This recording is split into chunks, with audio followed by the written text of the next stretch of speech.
Summa yaf'alu bi syadqihi al-akhar mislu dzalik, kemudian dilakukan pada yang satunya juga demikian. Wa yaltaimu syadquhu hadza, dan bertemulah kedua dagunya tersebut. Fayaudu fayasna'u mislah, kemudian keluar lagi besi ke belakang, kembali dagunya seperti semula, diulang lagi. Peh lam pasak kena, itibik lam kedih, dari ulikut rapat lam, sak lam tegatu. Berulang-ulang. Qultu, kata Rasulullah, aku bertanya, ma hadza? Ada apa ini? Qala, dua orang pria yang memegang tangan Rasulullah katakan, intalik. Letak bertanya, ya. Tidak dijawab. Intalik, ayo berangkat. Fantalaqna, maka kami berangkat lagi. Hatta ataina ala rajulin muttaji'in ala qufah, sehingga kami bertemu dengan seorang pria yang berbaring di atas tengkuknya, melintung. Wa rajulun qa'imun ala ra'sihi bi fahrin aw sakhratin, dan ada seorang pria yang berdiri ala ra'sihi, di atas kepala orang yang tidur telentang tadi, bi fahrin, dengan sebuah kampak, aw sakhratin, ataupun batu besar.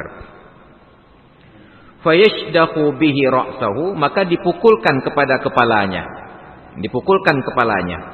Fa idza darabahu tadahdahal hajaru, maka apabila dipukulkan ke kepalanya, pecahlah batu tersebut.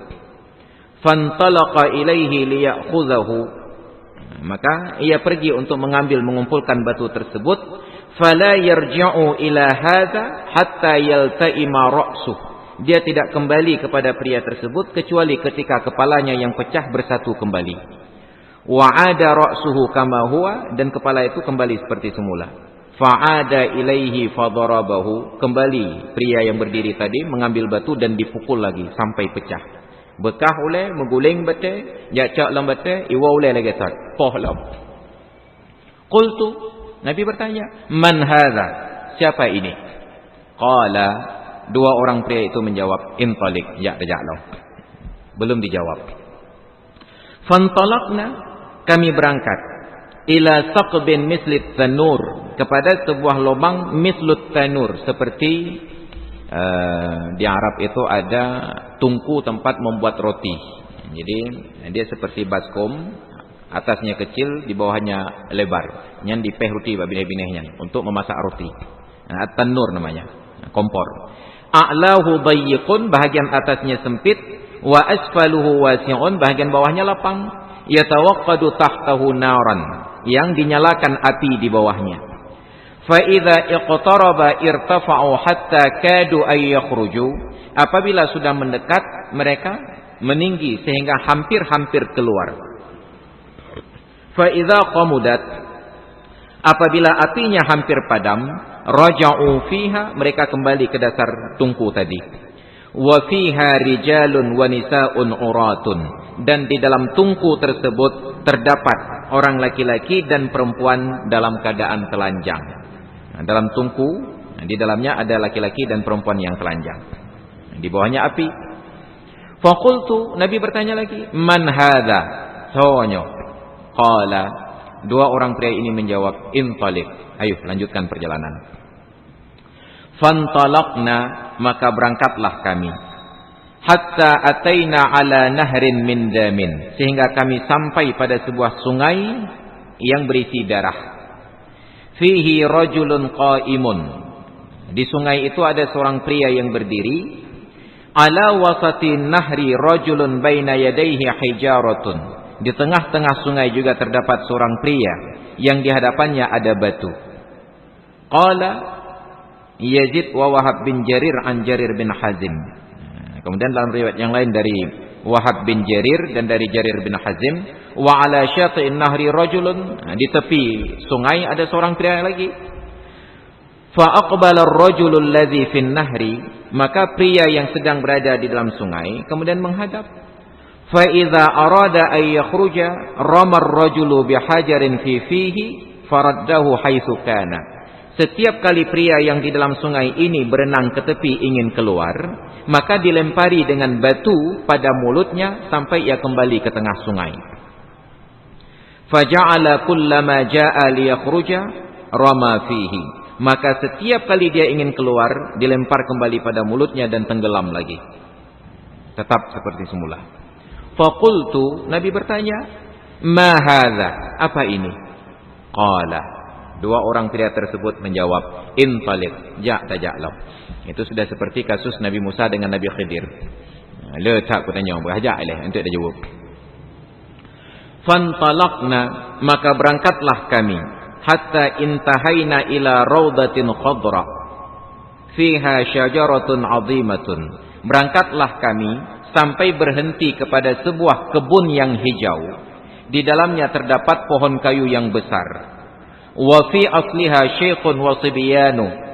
Yang di bawah pohon besar tersebut terdapat seorang orang tua dan anak-anak kecil. Wa idza rajulun qaribun minasyajarati baina yadayhi narun yuqiduha. Dan ternyata seorang pria yang dekat dengan pohon, di hadapannya ada api yang ia nyalakan. Fasa'ida bi fi syajarati, maka dua orang pria yang memegang tangan saya mengajak naik ke atas pohon kayu. Wa adkhalani daran, dan memasukkan saya ke dalam sebuah rumah. Lam ara qattun ahsana minha, yang belum pernah saya lihat rumah seindah itu. Fiha rijalun syuyukhun, di dalam rumah itu terdapat orang-orang tua, wa syababun, dan anak-anak muda, wa nisaun, dan orang-orang perempuan, wa sibyanun, dan anak-anak kecil. Summa akhrajani minha, kemudian saya dikeluarkan dari rumah tersebut. Fasa'ida bi asyajarata, dan mengajak saya naik lagi ke atas pohon kayu. Fa'adkhalani daran hiya ahsan wa afdal, dan memasukkan saya ke dalam sebuah rumah yang lebih bagus dan lebih utama. Fiha syuyukhun wa syabab, yang di dalamnya terdapat orang tua dan anak-anak muda. Qultu, karena sudah lelah sekali teman yang hendak jawab-jawab, maka Nabi katakan, tawaftu manil lailata fa akhbirani amma ra'aitu.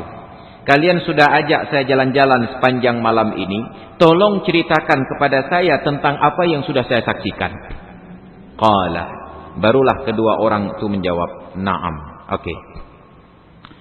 Amma allazi ra'aitahu yashuqqu shadqahu fakazzabun. Adapun orang yang pertama engkau lihat membelah dagunya menggunakan pasak, itu adalah seorang pembohong, urang sulit. Maka pekerjaannya di dalam kubur setelah mati menyiksa diri dengan memasukkan pasak melewati dari dagunya sampai tembus ke belakang. Yuhaddisu bil kazbati, yang berbicara tentang hal-hal yang bohong. Fatuhmalu anhu hatta tablughal afaq, maka dia akan melakukan hal demikian. Fayasna'u bihi ma ra'aita ila yaumil qiyamah, dia tetap melakukan hal yang telah engkau saksikan sampai hari kiamat. Orang-orang yang berbohong di dalam kuburnya sejak pertama kali masuk sampai hari kiamat, buatnya kayak pok-pok pasaknya. Masukkan pasak melalui depan sampai keluar ke belakang. Itibit dari dalam puduk lambat sat. Nauzubillah.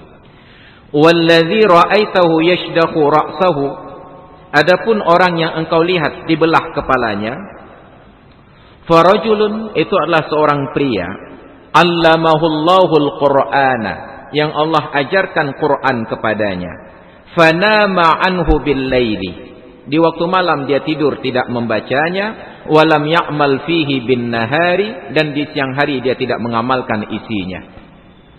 Makanya di dalam salawat setelah baca Al-Quran, warzuqna tilawatahu ana al-laili wa atrafan nahar, dan berikanlah kami karunia ya Allah untuk membaca Al-Quran ana al-laili, pada tengah malam, wa atrafan nahar, dan pada tepi-tepi siang.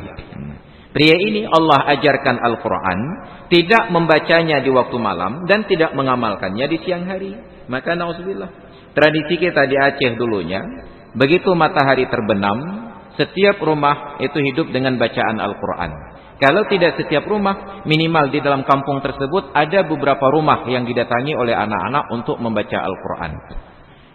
Buat alih ba'jaman, kaidah Baghdadiyah. Sekarang metodenya lebih praktis dengan metode Iqra. Cuma ironinya metode Iqra tidak diajarkan setelah matahari terbenam, tetapi sebelum matahari terbenam. Jadi akhirnya sekarang malam hari tidak ada lagi ritual baca Quran. Padahal malam itu adalah waktu untuk membaca Al-Quran, siang untuk mempraktekannya. Maka luar biasa ketika ada pemerintah-pemerintah daerah yang membuat program bed alih maghrib. Walaupun programnya sudah diluncurkan, bednya nggak jalan-jalan. Harusnya setelah maghrib sampai isya itu waktu bagi kita untuk baca Al-Quran, agar tidak masuk dalam ancaman yang sedang kita baca ini. Orang yang tidak membaca Al-Quran di waktu malam dan tidak mengamalkannya di waktu siang, maka sehebat apapun metode Iqra tidak akan pernah lebih hebat dari kaidah Baghdadiyah. Cuma kenapa praktis? Karena yang mengajarkan metode Iqra mereka di training, ada TOT. Sedangkan yang kaidah Baghdadiyah tidak pernah dilatih bagaimana cara mengajarkannya. Maka terlihat